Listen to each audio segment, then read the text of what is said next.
Hello बच्चों, welcome back to स्वाध्याय tutorials. और आज हम करने वाले हैं फिजिक्स टर्म सेकंड का फर्स्ट चैप्टर, चैप्टर 9। ठीक है, चैप्टर का नाम क्या है? Mechanical properties of solid. Mechanical properties of solid में हम बेसिकली पढ़ने वाले क्या वाले हैं कि सॉलिड्स की क्या क्या प्रॉपर्टी होती है। देखो, अब तक हमने जितना भी पढ़ा था इससे पहले, फोर्स, ठीक है, फोर्स, मोशन वगैरह, उनमें हमने पढ़ा था जो बॉडी होती है जिस पर हम फोर्स लगाते हैं वो कैसी होती है? रिजिड, यानी कि वो अपनी शेप चेंज नहीं करती। पर इस चैप्टर में हमको बताया गया, देखो ये तो बेसिक सी बात है, तुम किसी बॉडी पे अगर फोर्स लगाओगे तो अपनी शेप कुछ ना कुछ हद तक तो चेंज करेगी, ठीक है। तो अब तक हमको ये पढ़ाया गया था कि नहीं करती चेंज।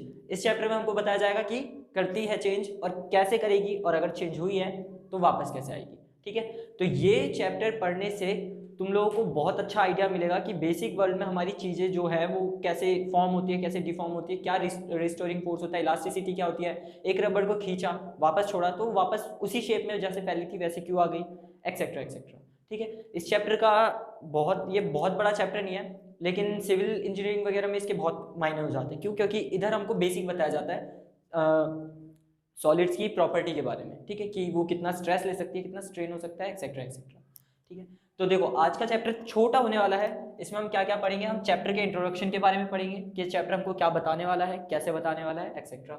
दूसरा, हम कुछ बेसिक टर्म्स जानेंगे जैसे elasticity, plasticity, perfectly elastic body, perfectly plastic body, ठीक है। और कॉज ऑफ इलास्टिसिटी देखेंगे कि क्या कॉज होता है एक सॉलिड के अंदर जो उसको इलास्टिसिटी प्रोवाइड करवाता है। अब इलास्टिसिटी क्या है, इस लेक्चर के साथ जुड़े रहे तभी आप जान पाओगे। चलो, इसके अलावा हम देखेंगे कि cause of restoring force. Elasticity तो देख ली, इलास्टिसिटी मतलब क्या कि सॉलिड ने अपनी शेप चेंज करी, ठीक है। तो रिस्टोर कैसे होती है वो, उस चीज के बारे में। चलो, उसके बाद हम एक छोटा सा बेसिक आइडिया ले लेंगे स्ट्रेस स्ट्रेन के बारे में। स्ट्रेस स्ट्रेन इस चैप्टर में नहीं इस वीडियो में नहीं आने वाला है, नेक्स्ट वीडियो में आएगा, ठीक है। तो ये है फिजिक्स का chapter number 9, class 11, physical property, mechanical properties of solid, part 1। चलो शुरू करते हैं।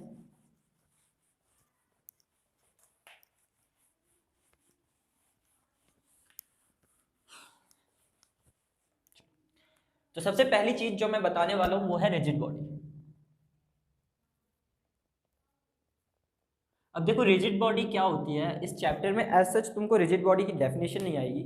आज मैं बेसिकली कुछ डेफिनेशंस, कुछ टर्म्स के बारे में बात करने वाला हूँ। तो रिजिड बॉडी की एज सच टर्म तुमको आती नहीं है, मतलब क्वेश्चन पेपर में तुमसे नहीं पूछता what is a rigid body वगैरह वगैरह, लेकिन तुमको पता होना चाहिए कि क्या होता है, ठीक है। तो रिजिड बॉडी क्या होती है? रिजिड बॉडी वो बॉडी होती थी जिसके ऊपर अगर मैंने फोर्स लगाया तो वो बिल्कुल भी अपना शेप चेंज नहीं करेगी, चाहे फोर्स हमारा कितना भी रहा हो। फॉर एग्जाम्पल, अब तक जो 5-6 चैप्टर आप लोग पढ़ के आओ, 7वें चैप्टर तक, उसमें क्या होता था, कोई बॉक्स रखा है, कुछ भी रखा है कंटेनर वगैरह में, उस पर फोर्स लगा रहा हूँ हजार न्यूटन तक की, पर उसने बिल्कुल भी अपनी शेप चेंज नहीं करी, जिस शेप में थी उसी में रही, क्यूबिक में थी तो क्यूबिक में ही रही, ठीक है। लेकिन एक्चुअल वर्ल्ड में ये चीज़ नहीं होती, ठीक है। आप लोग अगर घर पे भी ट्राई करके देख लो, कोई अगर बॉक्स वॉक्स रखा हो, जैसे अपना फ्रिज का जो बॉक्स होता है या फिर मैचस्टिक बॉक्स ही, उस पर अगर तुम थोड़ा भी फोर्स लगाओगे, वो गत्ते का बना हुआ है, फोर्स लगाओगे तो देखोगे कि उसकी शेप थोड़ी सी चेंज हुई है। और ये सिर्फ ऐसे गत्ते वगैरह के साथ नहीं, हर चीज़ के साथ होता है, हर चीज के साथ लिटरली, ठीक है। तो रिजिड बॉडी क्या होती है? Body which does not change its shape and size when A deforming deforming force is applied on it, ठीक है। जब हम बॉडी पे कोई फोर्स लगाए, डिफॉर्मिंग फोर्स लगाए, और वो अपनी शेप चेंज ना करे बिल्कुल भी, तो उसको हम बोलेंगे क्या? Rigid body. और ये फोर्स याद रखना, ऐसा नहीं है तुम किसी लोहे के कंटेनर पे हल्का सा फोर्स लगा रहे हो ये तो रिजिड बॉडी है, तो अपना शेप ही चेंज नहीं कर रही। इधर फोर्स की एक्सटेंशन बहुत ज़्यादा भी हो सकती है, हज़ार 2-2 हज़ार 10-10 हज़ार न्यूटन तक की फोर्स हो सकती है। अगर कितना भी फोर्स लगाने पे बॉडी अपनी शेप चेंज ही नहीं कर रही है बिल्कुल भी, तब मैं उसको बोलूंगा रिजिड बॉडी। अब तक चैप्टर्स में आप लोग बॉडी पे फोर्स लगाते थे, वो सारी बॉडीज रिजिड होती थी, हमको नहीं बताया जाता था बॉडी का शेप क्या था फोर्स लगाने से पहले और फोर्स लगाने के बाद, ठीक है। उसमें चेंजेस आते हैं, प्रैक्टिकली सोच के देख सकते हो, पर क्वेश्चन में हमको नहीं बताया जाता था। अब हमको बोल देगा ये रिजिड बॉडी है या non rigid body. Rigid body जो चेंज नहीं करती, नॉन रिजिड बॉडी हो जाएगी जो चेंज कर देती है, ठीक है। अच्छा, इधर एक वर्ड है डिफॉर्मिंग फोर्स। क्या? Deforming force. डिफॉर्मिंग फोर्स क्या है?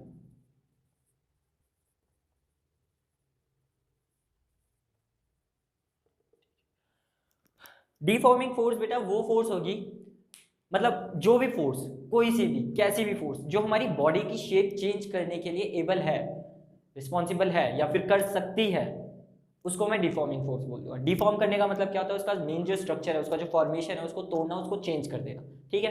तो इधर ग्रेविटेशनल फोर्स भी डिफॉर्मिंग फोर्स हो सकती है, हमारी एक्सीलरेशन फोर्स भी डिफॉर्मिंग फोर्स हो सकती है, मेरा कुछ भी फोर्स हो, कोई भी फोर्स, ठीक है, वो मेरी डिफॉर्मिंग फोर्स हो सकती है, अगर अगर वो किसी बॉडी की शेप या साइज चेंज करने में एबल हो।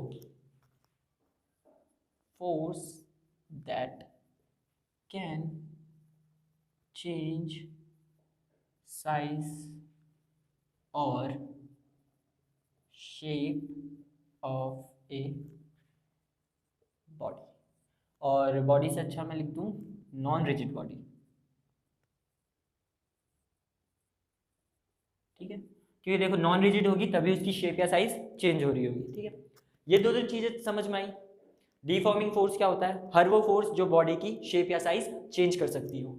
रिजिड रिजिड बॉडी क्या होती थी, वो बॉडी जिसपे मैं कितना भी एक्सटेंडेड फोर्स लगाऊं, कुछ भी फोर्स लगाऊं, वो अपनी शेप ही चेंज नहीं करेगी, ढीठ की तरह उधर ही बैठी रहेगी, ठीक है। चलो अब देखो क्या होता है, रियल वर्ल्ड में तुम लोगों ने देखा होगा, तुम किसी डब्बे वगैरह को ऐसे धक्का दे रहे हो, तुमने थोड़ा फोर्स लगाया, वो अंदर की तरफ ऐसे बेंड हो गया, ठीक है। जो हमारे फ्रिज वगैरह के कार्टन्स आते हैं उनमें देखा होगा, तुम ऐसे धक्का लगाओगे तो ऐसा होता है बिल्कुल प्लेन, लेकिन जब तुम धक्का लगाओगे तो ऐसे अंदर की तरफ थोड़ा सा बेंड हो जाता है, ठीक है, कोई भी बॉक्स हो, ठीक है, वो बेंड हो जाएगा।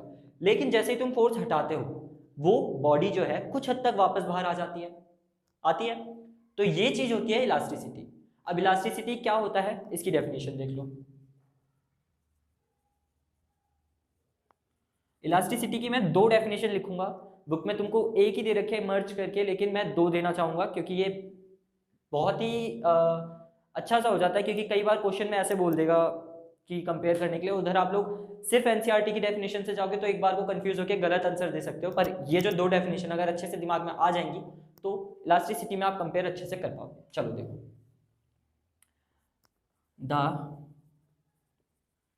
the tendency of a body, of a non-rigid body, non-rigid body to oppose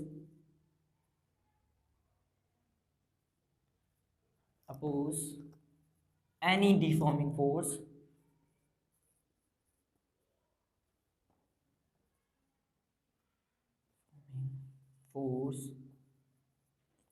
that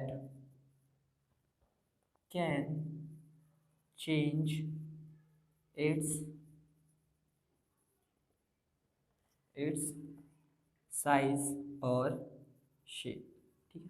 first definition जो मेरी है वो ये कह रही है कि वो टेंडेंसी बॉडी की, एक नॉन रिजिड बॉडी की, वो बॉडी जो अपना शेप चेंज कर सकती है, ठीक है, पर उसके अंदर ये टेंडेंसी है कि वो अपोज करे अपने ऊपर लगने वाली डीफॉर्मिंग फोर्स का। डीफॉर्मिंग फोर्स कौन सी, जो बॉडी की शेप चेंज कर सकती हो।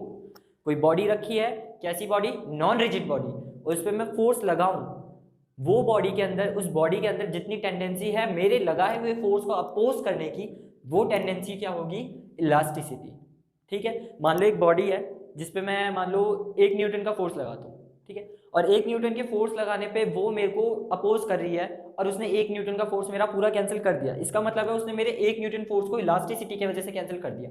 मैं 2 न्यूटन का 3 न्यूटन का लगाऊं और चेंज कर दूं, तब मैं उसकी इलास्टिक लिमिट के आगे जा चुका हूँ। अब इलास्टिक लिमिट क्या है, ये आप लोग जब स्ट्रेस स्ट्रेन का कर्व पढ़ोगे तब मैं अच्छे से डिस्क्राइब कर दूंगा। अभी के लिए मान लो एक लिमिट होती है हर बॉडी की, कोई भी हो, अब डिफरेंट बॉडीज के लिए डिफरेंट लिमिट होती है। किस चीज़ की लिमिट, उसकी इलास्टिसिटी की। उस लिमिट तक अगर मैं फोर्स लगाता हूँ तो वो अपनी इलास्टिसिटी की प्रॉपर्टी शो करेगी, मेरे लगाए हुए फोर्स को अपोज करेगी। उस लिमिट के बाहर अगर मैंने फोर्स लगा दी तो उसका बस नहीं चलेगा और वो शेप चेंज करने के लिए मजबूर हो जाएगी, ठीक है। चलो अच्छा, ये तो हो गई एक हमारी फर्स्ट डेफिनेशन। सेकंड डेफिनेशन क्या कहती है, ई आएगा इधर।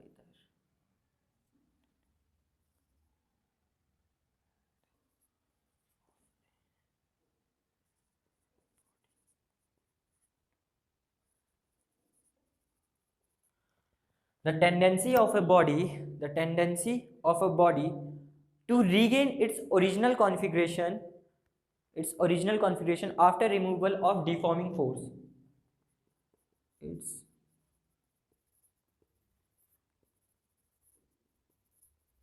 configuration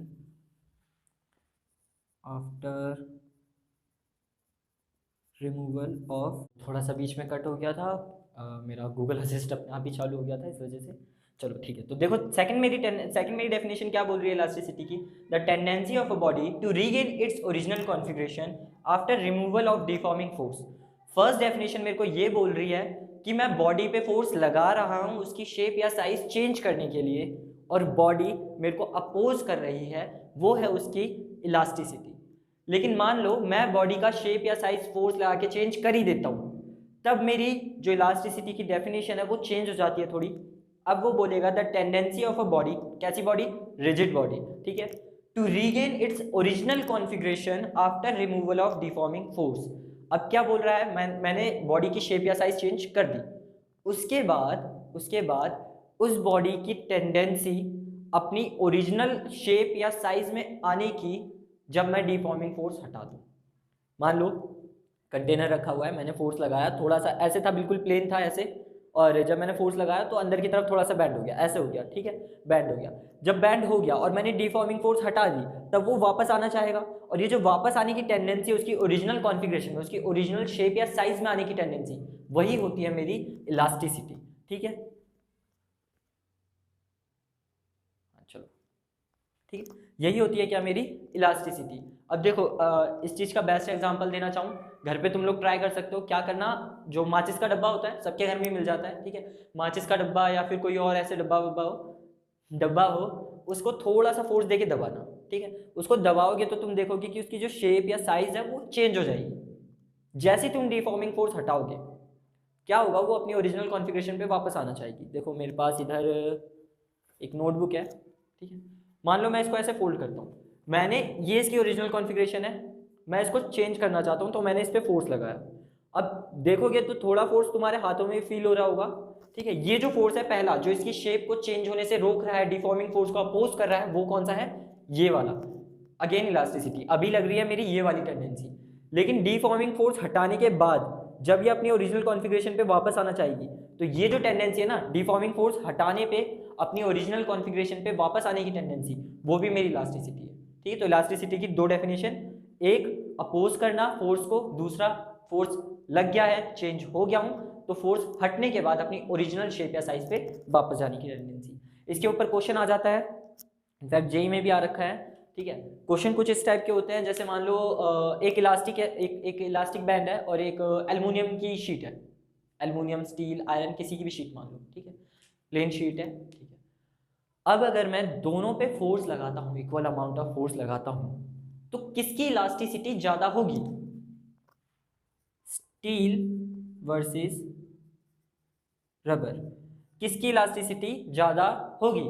अब तुम लोग बोल दोगे कि सर रबर की इलास्टिसिटी ज़्यादा होगी, उसमें से अगर फोर्स हटाया तो वो तुरंत से वापस आ जाती है, और यही तो मेरी सेकंड डेफिनेशन कह रही है कि फोर्स हटाने के बाद कितनी जल्दी अपनी ओरिजिनल कॉन्फ़िगरेशन पे वापस आते हो, वो होगी उसकी इलास्टिसिटी। तो हाँ भाई, सेकंड के हिसाब से तो, मेरी सेकंड डेफिनेशन के हिसाब से तो रबर ही होना चाहिए था।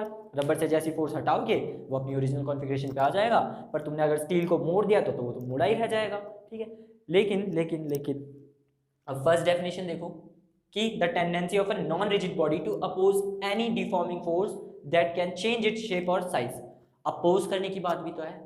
अब रबर पे तो तुम हल्का सा फोर्स डालोगे वो तुरंत अपनी डिफॉर्म हो जाएगी, ठीक है, हल्का सा फोर्स डाल के उसको एक्सटेंड करा, हो गई एक्सटेंड। लेकिन स्टील की जो प्लेट है उसको तुमको मोड़ना है तो बहुत ज़्यादा फोर्स लगाना पड़ेगा। अग्री करते हो, ठीक है। तो देखोगे तो फर्स्ट डेफिनेशन के हिसाब से तो स्टील होना चाहिए, क्योंकि वो ज़्यादा अपोज कर रहा है, और वो जो अपोज करने की टेंडेंसी है वो इलास्टिसिटी है। सेकंड डेफिनेशन के हिसाब से रबर होना चाहिए कि भाई रबर की टेंडेंसी ज़्यादा होती है अपनी ओरिजिनल कॉन्फ़िगरेशन पे वापस आने की, और ये इलास्टिसिटी है। अच्छा, अब तुम लोग ये सोच रहे हो कि शायद फर्स्ट के हिसाब से ये सही है, सेकंड के हिसाब से ये, लेकिन नहीं, इन दोनों में से कोई एक ही विनर है और वही सही आंसर है, ठीक है। तो असली आंसर क्या है, स्टील, ठीक है। रबर इधर फेल कर जाएगा, क्यों देखो मैंने बोला इक्वल अमाउंट ऑफ फोर्स देना। अब मान लो तुमने स्टील की प्लेट पे 10 न्यूटन का 50 न्यूटन का फोर्स डाला, उसको थोड़ा सा बेंड कर दिया, ठीक है, अभी भी वो अपने शेप या साइज को चेंज करने से अपोज कर रहा होगा। अब जैसे तुम फोर्स हटाओगे वो ऐसे ऐसे करके हिल के अपनी ओरिजिनल शेप में आ जाएगी। स्केल देखा है ना, वो स्टील का स्केल होता था, हम ऐसे करके मारते थे, झंझना के वापस आ जाता था। ठीक है, तो ये टेंडेंसी फर्स्ट वाले के हिसाब से तो मैं बता ही चुका हूँ कि अपनी ओरिजिनल कॉन्फ़िगरेशन में रहना चाहती है स्टील अपनी प्लेट में, तो अपोज करेगी। लेकिन सेकंड वाली के हिसाब से भी स्टील ही विन करती है। कैसे? तुम देखोगे जब तुम स्टील का जो स्केल होता है उस पर ऐसे मारोगे फोर्स, वो ऐसे झंझनाएगी, जल्दी से वापस अपनी शेप में आ जाएगी। ठीक है, और नेट अगर मैं देखता हूँ ना तो थोड़े से फोर्स के अंदर, इन दोनों की इलास्टिक लिमिट के अंदर रहते हुए अगर मैं देखूँ तो स्टील के अंदर ज़्यादा टेंडेंसी होती है अपनी ओरिजिनल कॉन्फ़िगरेशन पे जल्दी से वापस आने की इन कंपेयर टू रबर। ठीक है, रबर वापस आने में टाइम लेगी, स्टील उससे कम टाइम लेगी, लेकिन कब तक? जब तक मैं उसकी इलास्टिक लिमिट के अंदर हूँ। एक बार मैंने इलास्टिक लिमिट पार कर दी तब क्या होगा? स्टील के अंदर एक परमानेंट प्लास्टिसिटी आ जाएगी, उसके अंदर एक परमानेंट डिफॉर्म आ जाएगा। ठीक है, अब वो चेंज नहीं हो सकती। तुमने क्या करा, एक स्टील का स्केल है, उसको मोड़ना चाहा, थोड़ी देर थोड़ा फोर्स लगाओगे, छोड़ोगे, अपनी ओरिजिनल कॉन्फ़िगरेशन में बहुत ज़्यादा फोर्स लगा दोगे, मोड़ दोगे, तब तो मुड़ी गई, अब तो ठीक नहीं होगी। ठीक है, तो ये चीज़ देखने की चीज़ है। अब ये कहाँ से हमको पता लगेगा कि भाई किसके अंदर, स्टील के अंदर ज़्यादा है कॉन्फ़िगरेशन या फिर टेंडेंसी, या फिर रबर के अंदर है या वुड के अंदर है, किसके अंदर ज़्यादा है? ठीक है, तो ये सब जब हम आगे स्ट्रेस स्ट्रेन कर पढ़ेंगे, स्ट्रेस पढ़ेंगे, स्ट्रेन पढ़ेंगे, तब हम धीरे धीरे करके एक्सप्लोर करेंगे। अभी के लिए डेफिनेशन वाइज चलो। ठीक है, और इलास्टिसिटी देखो वेल डिफाइंड होती है ऑब्जेक्ट्स की, मटेरियल्स की। हम ये नहीं है कि उसको बहुत अच्छे से चेंज कर सकते हैं। हाँ, लेंथ वगैरह चेंज करके हम कुछ चीज़ें चेंज कर सकते हैं, लेकिन जो हमारी इलास्टिसिटी है मटेरियल की वो रहती है अपनी। ठीक है, डिफाइंड रहती है हर किसी की डिफाइंड। अब तुम एज सच सबकी इलास्टिसिटी नोट नहीं कर सकते, सबकी इलास्टिसिटी याद नहीं कर सकते, तो तुम कंपेयर करना सीखो। ठीक है, जो दो डेफिनेशन है किसी भी चीज़ में कंपैरिजन आ जाए कि बता इसकी इलास्टिसिटी ज़्यादा है या इसकी इलास्टिसिटी ज़्यादा, दोनों चीज़ लगाओ और देखो यार कौन सी चीज़ मेरी जल्दी आ रही है। ठीक है, पहली क्या, अपने फोर्स को अपोज करना, सेकंड क्या, फोर्स हटाने पे जल्दी से वापस आना। तुम्हारी एनसीईआरटी में क्या डेफिनेशन दे रखी है मैं एक बार बोल देता हूँ। The property of a body by virtue of which it tends to regain its original size and shape when applied force is remove is known as elasticity. मेरी सेकंड डेफिनेशन जैसी कुछ आएगी। ठीक है, इसको नोट करो। छोटी छोटी सी टर्म्स और हैं वो पढ़ते हैं, फिर आगे चलते हैं। ठीक है, फिर देखते हैं कि इलास्टिसिटी का मेन कॉज क्या होता है। तो दूसरी जो टर्म आ जाएगी मेरी, परफेक्टली इलास्टिक बॉडी।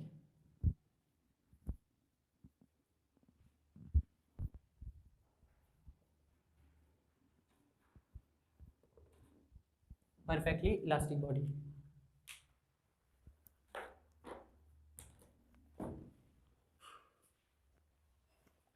तो ये क्या होता है? देखो, इलास्टिसिटी देख ली, क्या टेंडेंसी टू अपोज फोर्स या फिर अपनी ओरिजिनल कॉन्फ़िगरेशन में वापस आने की टेंडेंसी।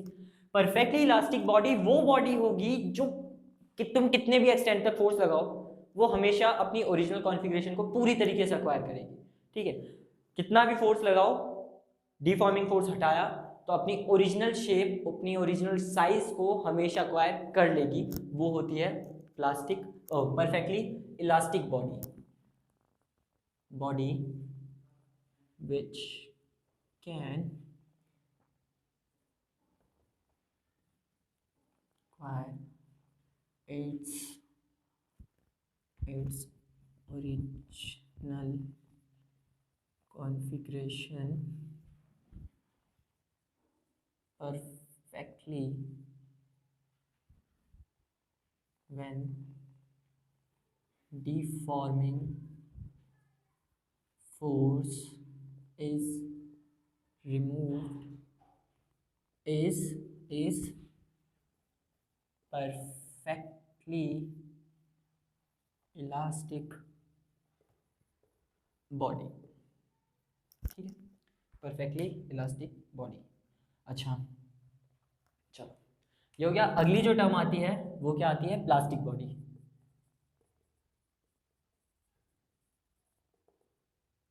क्या? Plastic body. प्लास्टिक बॉडी क्या होता है एक बार पहले हम एनसीईआरटी की लैंग्वेज में देख लेते हैं, उसके बाद मैं अपनी डेफिनेशन बताऊंगा। डेफिनेशन काइंड ऑफ सेम रहेगी, मीनिंग वही रहेगा, बस एनसीईआरटी में थोड़ा लंबा करके बोल रखा है, मैं छोटा करके बता दूंगा, तुम लोगों को याद करने में आसानी होगी। चलो, ये बोल रहा है however if you apply force to a limb or a pulley or mud, they have no gross tendency to regain their previous shape and they got permanent deformment। Such substance is called plasticity. Plastic body क्या है?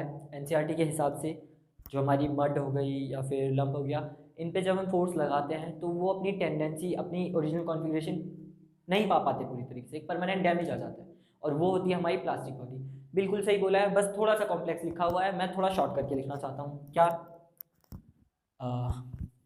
Any body, anybody नहीं, any body which does not able to regain its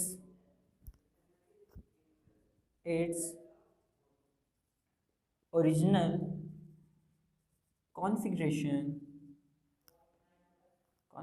पूरा लिखने से अच्छा config लिख देता हूँ, कॉन्फ़िगरेशन,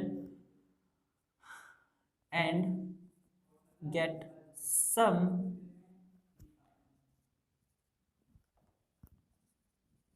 permanent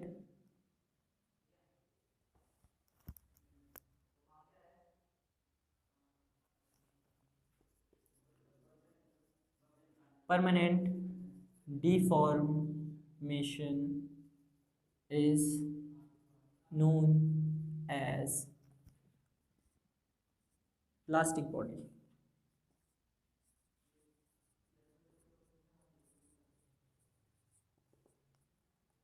ठीक है, कौन सी बॉडी? वो बॉडी जो पूरी तरीके से एबल नहीं होती है अपनी ओरिजिनल कॉन्फ़िगरेशन पे जाने के लिए, या अपनी प्रीवियस स्टेट पे। मान लो घर पे आटा वगैरह मम्मी जब गूंथती है तब देखना जाके, जो आटे का डो बनता है हमारा, उसमें तुम्हें एक उंगली मार के देखना या फिर एक घूसा मार के देखना। ठीक है, घूसा मारोगे मम्मी मारेगी, उंगली लगा के देखना।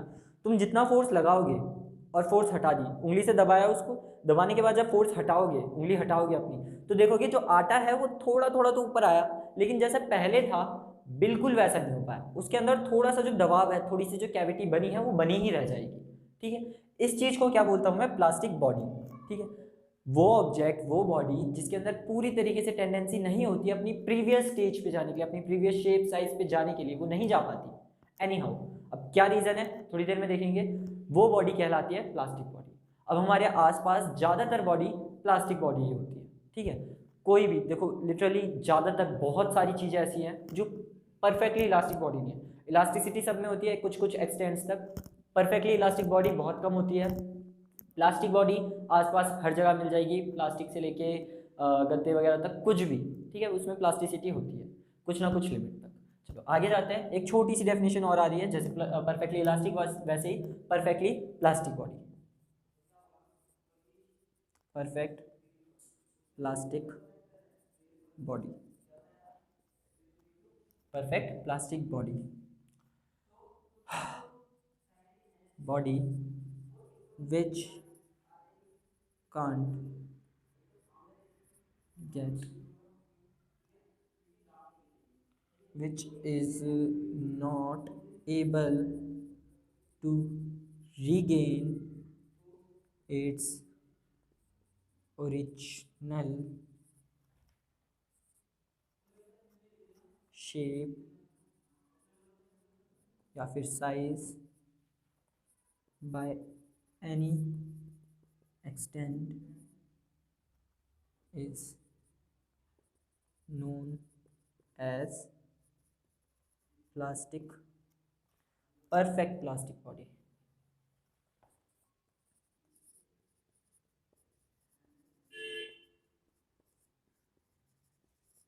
ठीक है, वो बॉडी जिसके अंदर बिल्कुल भी ताकत नहीं है अपनी ओरिजिनल कॉन्फ़िगरेशन में वापस आने की। तुम उस पर थोड़ा भी फोर्स मारोगे वो बिल्कुल अपोज नहीं करेगी, फोर्स हटाने के बाद भी जिस शेप में वो आ गई है उसी शेप में रह जाएगी। वो बॉडी होती है हमारी perfectly plastic body. For example clay हो गया हमारा, मड हो गया। ठीक है, और एक दो एग्जांपल सोच के तुम लोग भी कमेंट डाउन कर देना ताकि मेरे को भी आइडिया लग जाए और क्या क्या हो सकता है परफेक्टली बॉडी। 2-3 एग्जांपल मैंने दे दिए। ठीक है, चलो ये सब नोट करो पॉज करके। सिटी देख लिया, प्लास्टिसिटी देख लिया, perfectly elastic, perfectly plastic body देख ली, डिफॉर्मिंग फोर्स की डेफिनेशन देख ली, रिजिड बॉडी और नॉन रिजिड बॉडी समझ लिया क्या होता है। अब जल्दी से देख लेते हैं कि कॉज क्या होता है हमारी इलास्टिसिटी के या रिफॉर्मिंग फोर्स के, और रिफॉर्मिंग फोर्स हमारी क्या होती है। सॉरी रीफॉर्मिंग फोर्स बोल दो उसको या रीस्टोरिंग फोर्स बोल दो, दोनों बात हुई है, ठीक है, वापस अपनी शेप में लाने की फोर्स। तो देखते हैं। अब मैं इधर एनसीईआरटी के तरह समझाना चाहूँगा जैसा हमारा एनसीईआरटी में दे रखा है, क्योंकि टू बी ऑनेस्ट देखो कितनी भी बुक्स हो, कोई भी बुक हो हेल्पिंग वगैरह, ज़्यादातर हमारे एनसीईआरटी के साथ ही चलता है, क्योंकि एनसीईआरटी हमारा खुद है, वही हमको सिलेबस प्रोवाइड करवा रहा है, ठीक है। तो कोई बुक हमको एक्सटेंड दे सकती है, हमको जेई लेवल या नीट लेवल में बता सकती है, पर अगर तुम लोगों ने एनसीईआरटी नहीं करी है, ठीक है, तो तुम काफ़ी चीज़ें मिस करते हो। एनसीईआरटी की लैंग्वेज काफ़ी कॉम्प्लेक्स होती है, पर उसमें ही बेस्ट चीज़ें छुपी होती है। अगर बच्चे ने कुछ नहीं करा है, एनसीईआरटी पढ़ ले, 2-3 बार एनसीईआरटी कर ले, 80-90% उनके कहीं नहीं जाते। हाँ, अगर 90 प्लस करना है तो भाई एफर्ट्स भी उतने ही डालने पड़ते हैं, और हम लोगों को तो 90 प्लस करना ही होता है, ठीक है। चलो, नॉलेज की बात होती है सब कुछ। तो अकॉर्डिंग टू एनसीईआरटी, एनसीईआरटी के अकॉर्डिंगली जैसा बता रखा है, और एक्चुअल में भी यही रीज़न होता है, ठीक है। तो क्या हो रखा है, हमने क्या करा, हमने माना कि ये जो ब्लैक ब्लैक डॉट्स हैं ये हैं क्या, हमारे एटम्स, मॉलिक्यूल्स, जो मर्जी मान लो, ठीक है। अब कोई ऑब्जेक्ट बना है, कोई बॉडी बनी है, तो वो एटम्स उस ऑब्जेक्ट के या फिर उसमें जो मॉलिक्यूल्स हैं उनसे बना होगा। मॉलिक्यूल्स आपस में अटैच्ड होते हैं, इस वजह से वो लैटिस बनाते हैं, कोई ऑब्जेक्ट की शेप देते हैं, ठीक है। देख सकते हो कोई भी चीज़ हो, लोहा वगैरह हो गया, पेपर वगैरह, सब चीज़ में हमारे मेन कंपोनेंट्स क्या होते हैं, उनके मॉलिक्यूल्स या उनके एटम्स। एक एक मॉलिक्यूल, एक एक एटम आपस में जुड़ता है, और जुड़ के वो अपनी पूरी शेप या जो भी उसका स्ट्रक्चर है वो अक्वायर करता है, ठीक है। चलो, लैटिस बनाते हैं। मेरा कहने का मतलब ये है, जो ये एटम्स जुड़े हैं वो भी तो किसी चीज़ से जुड़े होंगे, एक फोर्स से जुड़े होंगे, ऐसे करके हर एटम अपने दूसरे एटम के साथ जुड़ा हुआ होगा, ठीक है, ऐसे जुड़े। एनसीईआरटी क्या कहती है, एनसीईआरटी क्या कहती है, ये जो फोर्स है, जो फोर्स इन एटम्स को जोड़ रही है, कौन सी फोर्स हो सकती है, या तो हमारी वॉन डेर वाल फोर्स, या फिर हाइड्रोजन बॉन्डिंग, या फिर आयनिक चार्ज वगैरह, कुछ भी हो सकता है। हम मान लेते हैं कोई भी एक एक्स वाई जेड फोर्स है हमारी, जो मॉलिक्यूल्स को, इंटरमॉलिक्यूलर फोर्स है ये हमारी, ठीक है।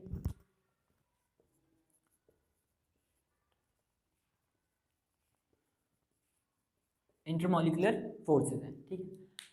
हम जानते हैं अगर मैं किसी एक्सटेंट तक, किसी लिमिट तक अगर मैं एटम को मूव करना चाहूँ, मैं इस एटम को मूव करके इधर लेके आना चाहूँ, इस मॉलिक्यूल को खींच के इधर लेके आना चाहूँ, तो ये जो तीन फोर्सेज इसके साथ जुड़ी हुई है, वो इस पर अपोजिट फोर्स लगाएंगी, इसको वापस अपनी साइड खींचना चाहेंगी। फॉर एग्जाम्पल, दो मैग्नेट है, आपस में चिपका दो, उनको खींचना चाहोगे, थोड़ा सा दूर लेके जाओगे, तो वो वापस अपनी फोर्स पे, अपनी ओरिजिनल कॉन्फिगरेशन पे, जहाँ थे वो जैसे चिपके हुए थे, उस पर वापस आना चाहेगी। सेम चीज़ हमारी एनसीईआरटी कहती है, वो क्या बोलती है, ये जो फोर्सेज हैं इनको मान लो ये है स्प्रिंग, ठीक है। क्या है ये, स्प्रिंग।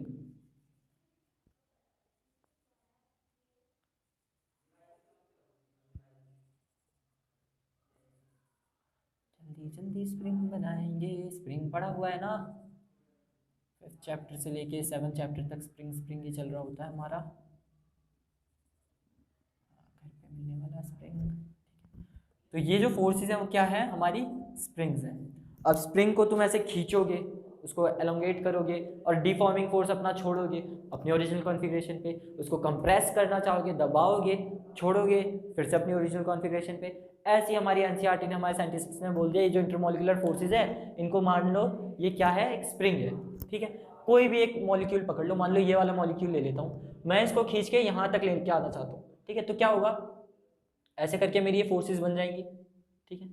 ये मेरी स्प्रिंग्स खिंच जाएंगी, लंबी हो जाएगी। अब देखोगे तो ये इसको इस साइड खींच रही है, ये इस साइड, और ये वाली इस साइड। नेट निकालूं तो मेरा जो मोशन है वो इस साइड ही आ रहा होगा वापस।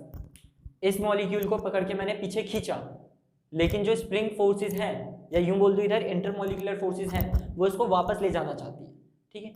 यही कॉज है हमारा किसका, इलास्टिसिटी का, या यूं बोल दो रिफॉर्मिंग फोर्स या रीस्टोरिंग फोर्स का। मेरे लगाए हुए फोर्स को अपोज करने वाली जो फोर्स है, जिसको मैं अब तक इलास्टिसिटी इलास्टिसिटी बोल रहा था, वो है मेरी क्या, restoring force.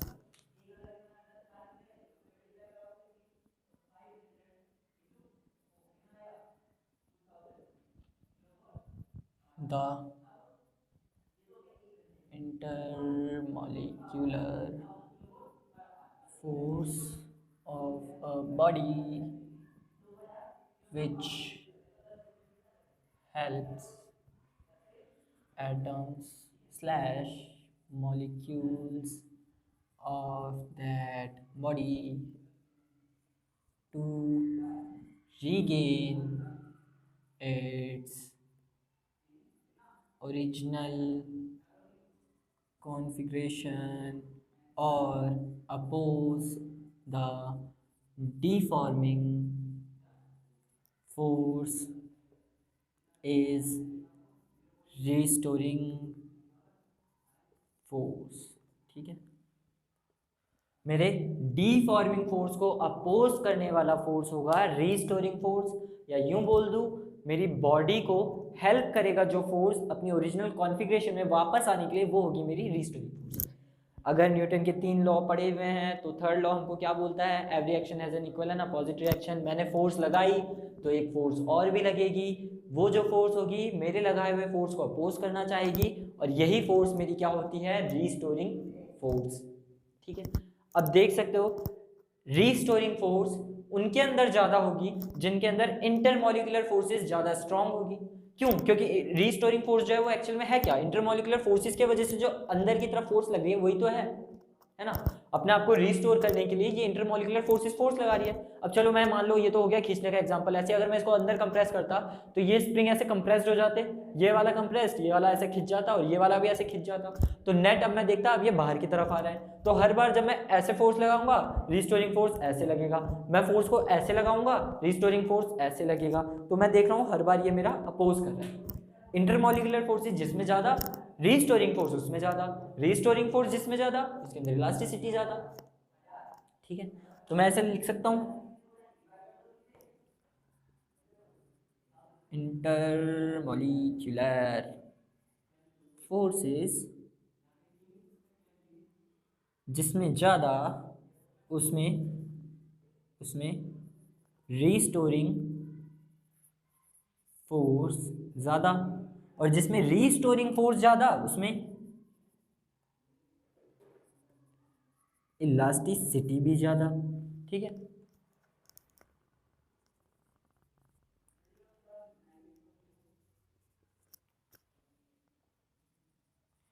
more the intermolecular forces more will be the restoring force and the elasticity। ठीक है, अगर बॉडी के अंदर रीस्टोरिंग फोर्स ज़्यादा है तो इलास्टिसिटी उसकी ज़्यादा होगी। आप कंपेयर कर सकते हो तुम लोग कि मड के अंदर और स्टील प्लेट, या यूँ बोल दूँ रबर बैंड के अंदर, इन दोनों में अगर मैं कंपेयर करूँ, क्योंकि मैं बता चुका हूँ कि हमारी जो मड वगैरह हो गई, हमारा डो हो गया आटे का, ये सब कैसे होता है, प्लास्टिक बॉडी होती है। ठीक है, परफेक्टली प्लास्टिक बॉडी होती है, इनमें फोर्स लगाए ये अपनी ओरिजिनल कॉन्फ़िगरेशन बिल्कुल वापस नहीं ले सकती। अब मैं उसको कंपेयर करूँ थोड़ी कम इलास्टिसिटी, जैसे हमारी रबर बैंड वगैरह हो गई, इनके अंदर इलास्टिक लिमिट कम होती है, इलास्टिसिटी कम होती है, ऑल्दो होते हैं ये परफेक्ट, ये भी होते हैं हमारी इलास्टिक बॉडी, लेकिन उनके कंपेयर में तो बहुत ज़्यादा है। ठीक है, अगर इनमें कंपेयर करूँ तो अब मैं बता सकता हूँ कि किसके अंदर इंटरमॉलिक्यूलर फोर्सेस ज़्यादा होंगी। ठीक है, क्यों? रबर बैंड इलास्टिसिटी दिखा रही है, मतलब उसके अंदर इंटरमॉलिक्यूलर फोर्सेस हैं। मड या फिर हमारी पुडिंग वगैरह हो गई, ये सब हमको बिल्कुल नहीं दिखाती इलास्टिसिटी। ठीक है, वो वापस अपनी शेप में आ ही नहीं सकता, यानी उनके अंदर इंटरमॉलिक्यूलर फोर्सेस नहीं है, या है भी तो बहुत वीक है। ठीक है, इतनी चीज़ समझ में आई। एनसीईआरटी हमको बस इतना ही कहती है क्या, कि जो इंटरमॉलिक्यूलर फोर्सेस हैं उनको तुम स्प्रिंग मान लो और स्प्रिंग की तरह ट्रीट करो। ठीक है, स्प्रिंग को कंप्रेस करोगे, अपोजिट फोर्स लगाएगा, डिफॉर्मिंग फोर्स हटाने पे खुल जाएगा।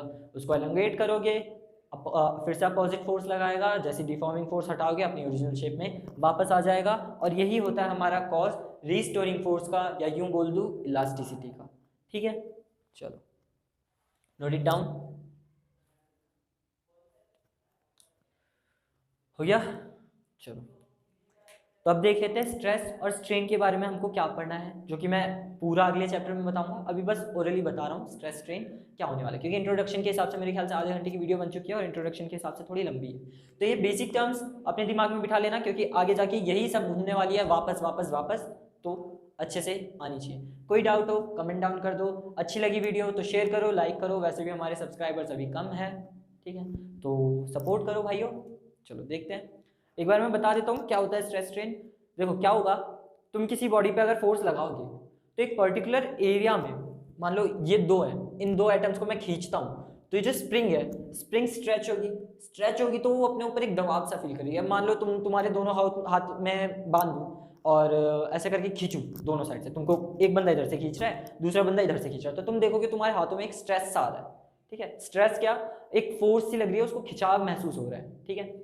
वो जो है ना वही हमारा स्ट्रेस है। अब ये हम पढ़ेंगे कि क्या होता है, क्यों होता है, कैसे होता है, फॉर्मूला क्या है, सब कुछ, और किसके लिए, हमारी सॉलिड बॉडीज के लिए, ठीक है। स्ट्रेन क्या होगा, स्ट्रेन होगा तुम्हारा दाग, जैसे स्ट्रेन इंग्लिश में वर्ड क्या होता है, दाग या फिर धब्बा, ठीक है। ऐसे ही फिजिक्स में हम जो स्ट्रेन पढ़ेंगे वो होगा किसी बॉडी पर अगर मैंने फोर्स लगाया तो उस फोर्स की वजह से उसके अंदर कितनी प्लास्टिसिटी है या उसकी शेप जो है वो कितनी चेंज हुई, ठीक है। अब तीन तरह के हमारे स्ट्रेस होते हैं, बेसिकली हमारे तीन तरह के स्ट्रेस हो जाएंगे, तीन तरह के स्ट्रेन हो जाएंगे, फिर यंग्स मॉडुलस, बल्क मॉडुलस सब आएगा। टेंशन की कोई बात नहीं है, छोटा चैप्टर है, 4-5 लेक्चर में हो जाना चाहिए मेरे ख्याल से। तो पढ़ते रहो और जितना मैंने करवाया उसको रिवाइज कर लेना, क्योंकि ये टर्म्स आगे आने वाली है, अगर कन्फ्यूजन हो गई तो दिक्कत हो जाएगी। चलो।